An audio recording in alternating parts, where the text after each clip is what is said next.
함께 기도하겠습니다. 하나님, 온전하고도 굳건하고도 확실한 믿음에 거하는 삶을 살아가기 원합니다. 하나님, 그 믿음 허락하셔서 어떤 때 어떤 상황에서도 온전한 믿음의 삶을 살아갈 수 있도록 인도하여 주시옵소서. 이 모든 말씀 예수님 이름으로 기도하였습니다. 아멘.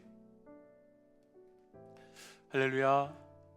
오늘 우리가 함께 나눌 말씀의 제목은 확실한 믿음에 거하기 위하여, 확실한 믿음에 거하기 위하여 라고 하는 말씀의 제목입니다.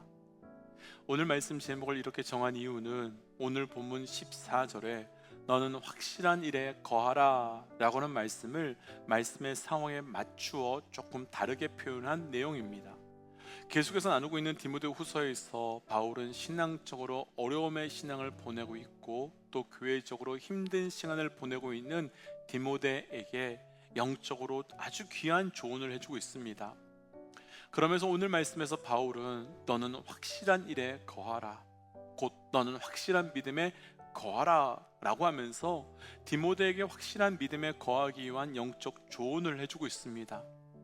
여기서 우리는 먼저 도전을 받을 수밖에 없는 것이 한 가지 있습니다. 모든 사람들이 믿음에 거한다고 해서 확실한 믿음에 거하는 것은 아니라는 것입니다. 그리고 확실한 믿음에 거하기 위해서는 우리의 신앙적인 결단과 믿음의 결단이 반드시 있어야만 한다는 것입니다. 오늘 말씀으로 우리 모두에게 도전하고 싶은 것이 있습니다. 바울은 신앙적으로 또 교회적으로 그 어려움의 시간을 보내고 있는 디모데에게 너는 확실한 믿음에 거하라, 그래서 지금의 그 신앙의 위기와 시험과 어려움과 교회에서 생기는 그 불편함을 이겨내라 라고 도전합니다. 동일하게 우리 모든 믿음의 동역자들에게 지금 우리에게 있는 어떤 신앙적인 위기, 어떤 교회적인 어려움, 그 모든 것이 있다면 이 시간 확실한 믿음의 거함으로 이겨내시기를, 승리하시기를, 그래서 그 삶을 통하여 하나님의 일하심이, 하나님의 은혜가 나타나시기를 주의 이름으로 도전합니다. 먼저 첫 번째 도전으로요, 10절과 11절입니다. 10절과 11절입니다.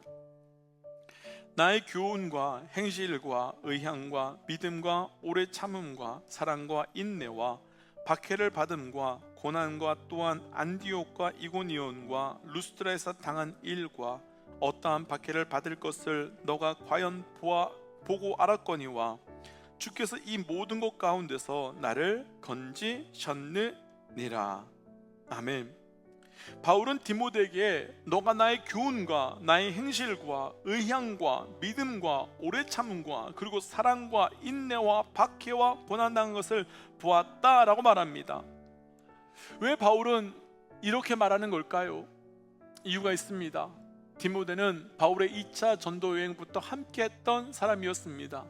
그래서 바울이 복음을 전하고 예수를 증거하는 가운데 어떤 일을 당했었는지, 또 어떤 사건을 당했었는지를 가장 가까이에서 보고 듣고 경험한 사람이었습니다.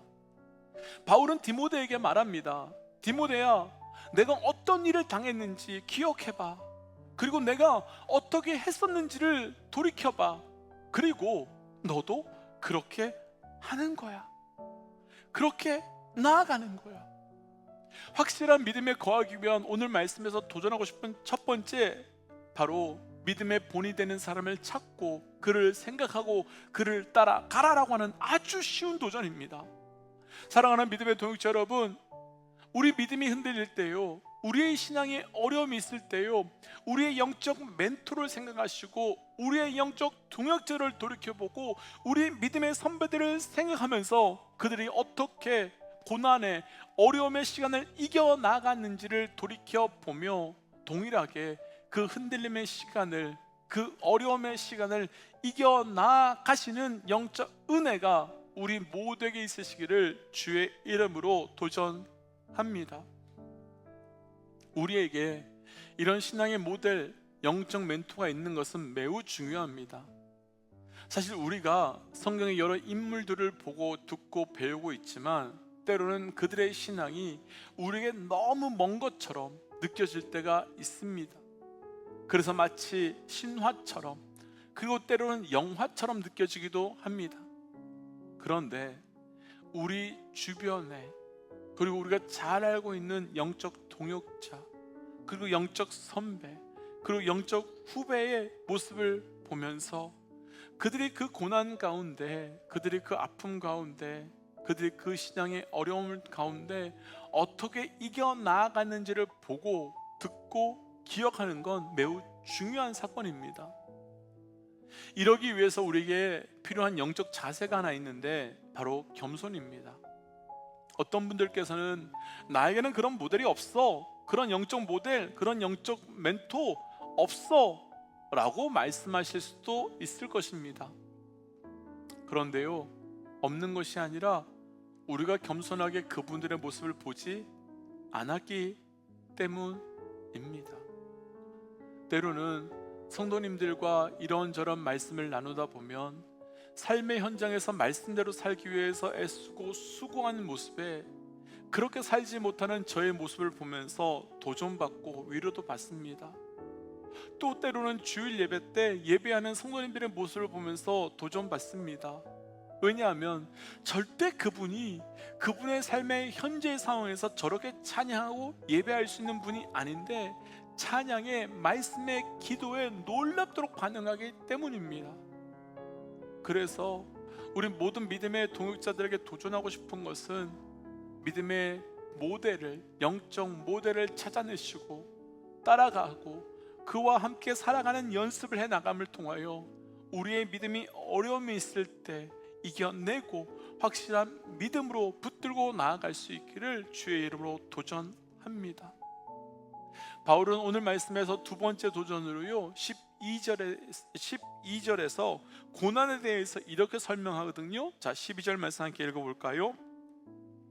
무릇 그리스도 예수 안에서 경건하게 살고자 하는 자는 박해를 받으리라. 아멘. 바울은 디모데에게 그리스도 예수 안에 경건하게 사는 자를 박해를 받는다라고 말합니다. 우리가 고난 속에 들어가면 여러 가지 태도를 취하게 되지요.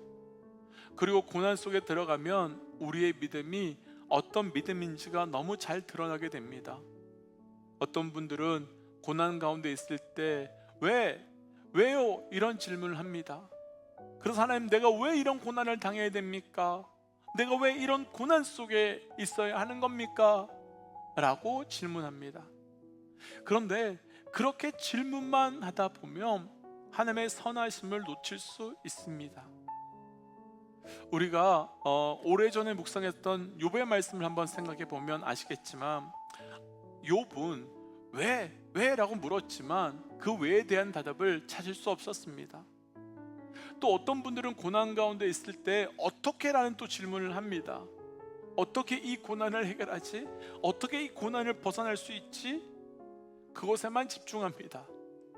그런데 바울은 지금 디모데가 당하는 그 고난의 이유를 설명하지 않습니다. 그리고 어떻게 해결해야 되는지의 반복도 설명하지 않습니다. 대신에 경건하게 사는 자는 고난을 받는다라는 믿음의 사람이 당하는 고통과 고난을 믿음의 증거로 바꾸어 설명합니다. 그러니까 바울은 너가 지금 고통을 당하고 있는 것은 너가 경건하게 사는 자의 증거야 라고 말하는 것입니다. 그러니까 그 고통을 오히려 감사히 받아들여라고 말하는 거지요. 신기하게도요, 어떤 성경에서도 고통을 당하지 않는 법을 알려주는 말씀이 없습니다. 어떤 성경도 고통을 피하는 방법을 알려주는 말씀이 없습니다. 대신에 고난을 감당하고 그 고통을 견뎌라 라고 말합니다. 그러면서 오늘 말씀이 말하고 있는 것과 같이 경건하게 하는 자에게 고통은 우리가 예수 안에 있음의 증거다라고 말합니다. 그럼 예수 안에서 경건하게 사는 자가 고난 가운데 놓이게 되는 것은 무엇 때문이겠습니까? 왜 고난 가운데 있게 된 것이겠습니까? 명확하지요. 세상은 하나님을 멀리하고 세상은 예수 안에 있는 자들을 그냥 두지 않기 때문이지요. 예수로 인하여 당하는 고난 가운데 있는 우리가 분명하게 기억해야 될 것이 있습니다.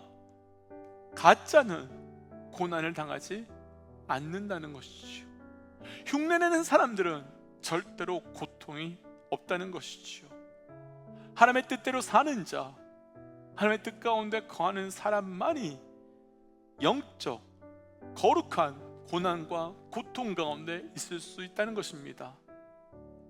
믿음의 동역자 여러분, 믿음의 고난 가운데, 믿음의 고통 가운데 계시다면 그것으로 인해 우리의 믿음이 무너지는 것이 아니라 힘들지만 어렵지만 우리의 삶의 고난이, 우리의 삶의 고통이 내가 하나님 안에 사는 자임의 증거로 붙으시고, 그것을 통해 오히려 우리의 믿음이 더욱더 확고해지고 확실해지시기를 주의 이름으로 도전합니다. 바울은 확실한 믿음에 거하기 위한 세 번째 도전을 아주 간단하게 이렇게 정리하는데요, 16절과 17절 말씀입니다. 모든 성경은 하나님의 감동으로 된 것으로 교훈과 책망과 바르게 함과 의로 교육하기에 유익하니 이는 하나님의 사람으로 온전하게 하며 모든 선한 일을 행할 능력을 갖추게 하려 함이라. 아멘. 바울은요, 갑자기 말씀에 대해서 도전합니다. 그리고 말씀에 대해서 설명할 뿐만 아니라 말씀의 능력이 어떤 능력이 있는지에 대해서도 설명합니다.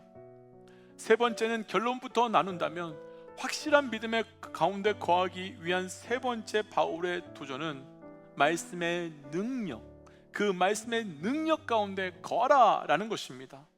그리고 말씀 안에 있으라 라고 말한 겁니다. 왜 말씀 안에 거해야 할까요? 바울은 17절에서 이는 곧 말씀은 하나님의 사람으로 온전하게 하게 하며 선한 일을 행한 능력을 갖추게 한다라고 말하기 때문입니다. 간단히 표현해 본다면 말씀은 사람이 온전하게 살아가는 길을 제시할 뿐만 아니라 그렇게 살아갈 수 있는 능력 또한 주신다는 것이지요. 왜 우리의 믿음의 사람들이 흔들리겠습니까? 왜 우리의 믿음의 신앙이 흔들리겠습니까? 우리가 지금 만나고 있는 그 문제, 그 상황을 내가 감당하고 내게로 해결할 만한 능력이 부족하기 때문이지요. 그것을 풀어갈 만한 힘이 없기 때문이지요. 그리고 지금 바로 디모데가 그런 상황입니다. 자기가 감당이 안 되는 상황에, 자기 해결이 안 되는 환경에 놓여 있는 것입니다. 그래서 바울이 도전합니다. 너의 능력으로 해결할 수 없지, 너의 힘으로 풀어갈 수 없지. 그런데 말씀이, 하나님의 감동으로 된 말씀이 모든 선한 일을 행한 능력을 너에게 줄 거야. 그러니까 너는 말씀의 자리로 들어가야 해. 믿음의 동역자에게 도전합니다. 말씀은 우리에게 능력이 되심을 기억하십시오. 그래서 영적으로 지치고 힘들고 어려울 때 있으시겠지만 몸부림치셔서라도 그럴 때면 말씀의 자리로 나아가십시오. 그리고 말씀의 은혜 가운데 거하십시오. 그래서 말씀이 우리에게 능력이 되시기를, 말씀의 능력이 우리에게 경험되시기를 주의 이름으로 도전합니다. 잘 아시겠지만 예수님께서는 사복음서에서 병든 자, 상한 자, 죽은 자, 깨어진 자를 회복시키실 때 하신 방법은 딱 하나였습니다. 말씀이라는 도구였습니다. 특별히 악을 쓰시거나 이상한 도구를 사용하지 않았습니다. 오직 말씀이었습니다. 명령하셨고 선포하셨고 그것을 증거하셨습니다. 말씀을 준비하며 기도한 것은 하나님, 오늘 이 말씀을 통해 우리에게 확실한 믿음을 허락하시고 그 확실한 믿음을 통하여 일어나게 하여 주옵소서라는 기도였습니다. 우리 삶에 말씀의 능력으로, 말씀의 은혜로 우리의 믿음이 확실해지시기를, 굳건해지시기를 주의 이름으로 도전합니다. 함께 기도하겠습니다. 하나님, 우리의 삶의 믿음이 흔들리고 연약할 때가 너무나도 많이 있음을 주님 정직하게 고백합니다. 하나님, 그럴 때마다 우리의 삶이 온전하게 따라가야 되는 영적 모델과 영적 선배들, 후배들의 삶을 돌이켜보며 우리가 그들 앞에 나아갈 수 있도록 역사하여 주시고, 또 하나님 그 말씀을 통하여 살아갈 때 우리의 믿음이 확실해지고 굳건해질 수 있도록 인도하여 주시옵소서. 하나님, 그래서 오늘 흔들리고 연약한 믿음이 있다면 오늘 말씀을 통하여 굳건해지는 삶이 되어가기 원합니다. 이 모든 말씀 예수님 이름으로 기도하였습니다. 아멘. 믿음의 동지 여러분, 확실한 믿음, 그 믿음에 거하기 위하여 영적 결단하고 또 그 믿음으로 살아가시기를 주의 이름으로 도전합니다. 함께 선포하고 삶의 자리로 또 기도의 자리로 나아가지요. 함께 선포하겠습니다. 하나님은 살아계십니다. 아멘. 승리하십시오.